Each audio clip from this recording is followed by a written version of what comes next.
vocês assistiram, vocês curtiram e a gente voltou com mais um especial do Fora de Série. Agora aproveita, porque esse foi pensado para vocês.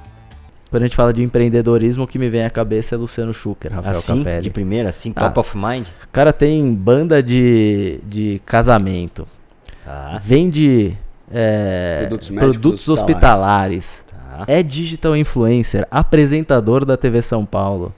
O que esse homem não faz? Sex symbol. Estudante. Sex symbol não. Camisa 5 de um dos maiores times da história do interno do São Paulo, o qual eu também fiz parte, por ser bom de grupo.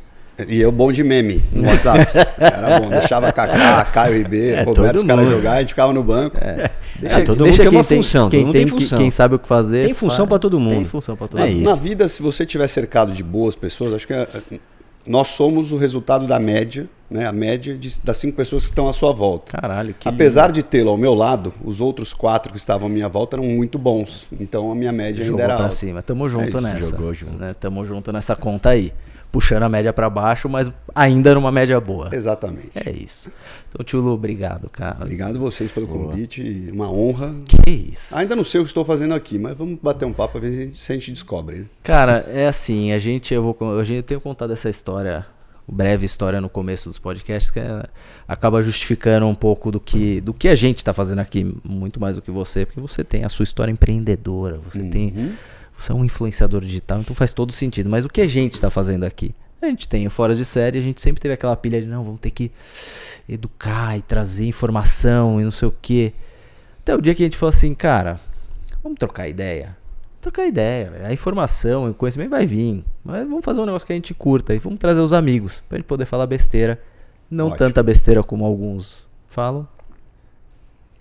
De novo. De quem estamos falando. Mas vamos falar as nossas besteiras aqui. Então é um pouco disso, assim. É lógico que acaba ensinando muita gente, acaba estimulando e virando referência pra muita gente, porque, enfim, cara, porra, o que você faz na tua empresa, o que você faz no Oncas, o que você faz no São Paulo, inspira muita gente que quer estar perto do futebol, que quer ter um negócio e tal.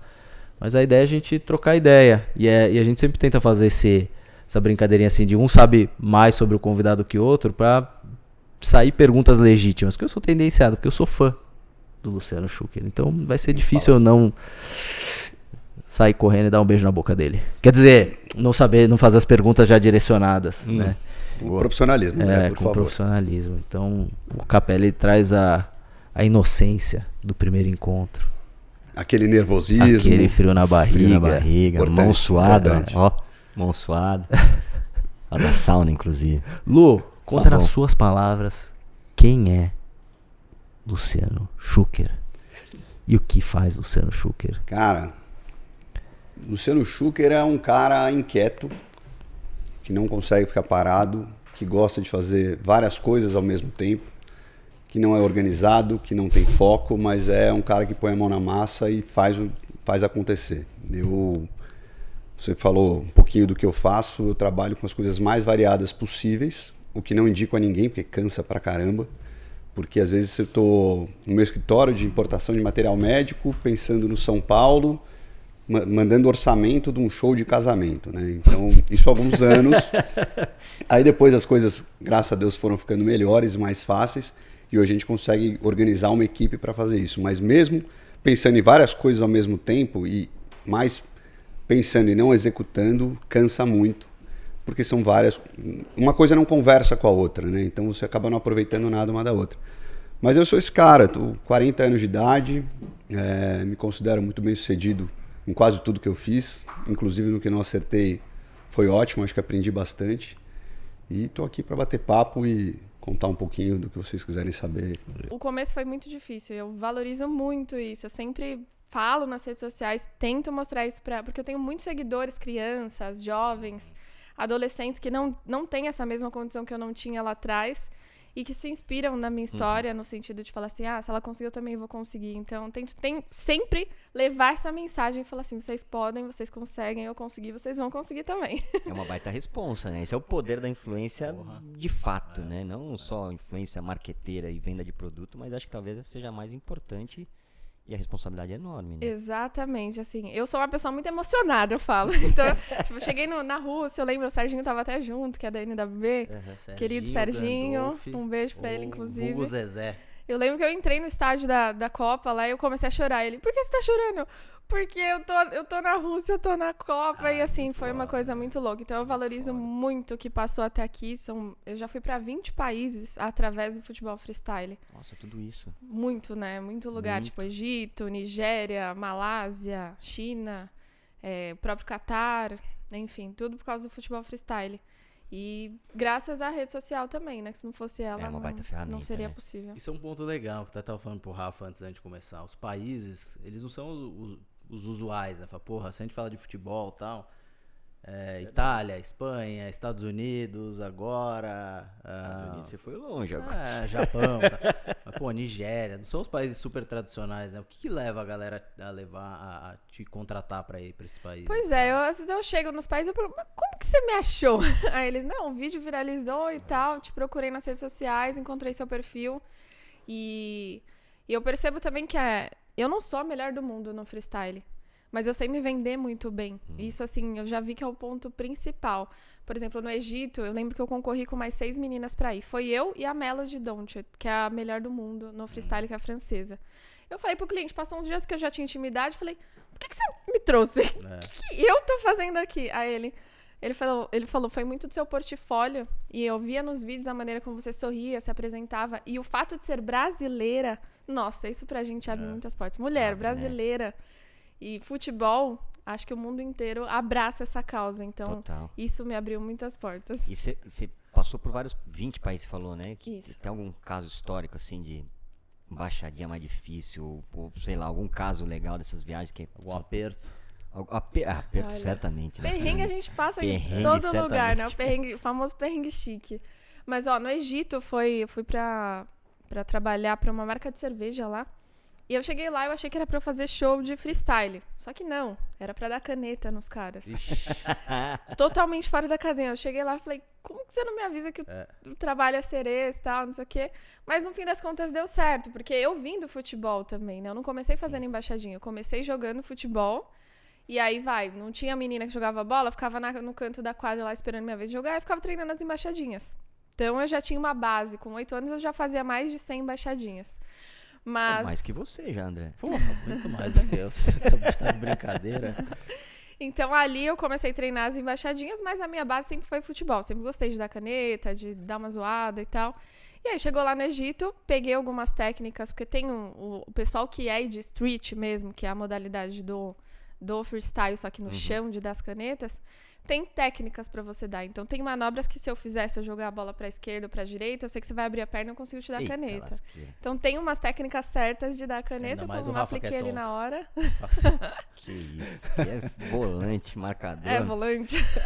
Esforçado, sabe volante esforçado? Todo time precisa de um volante esforçado, cara. Sempre tem lugar, cara, pra volante esforçado. Volante e lateral. A gente não tava falando outro dia do Careca ali.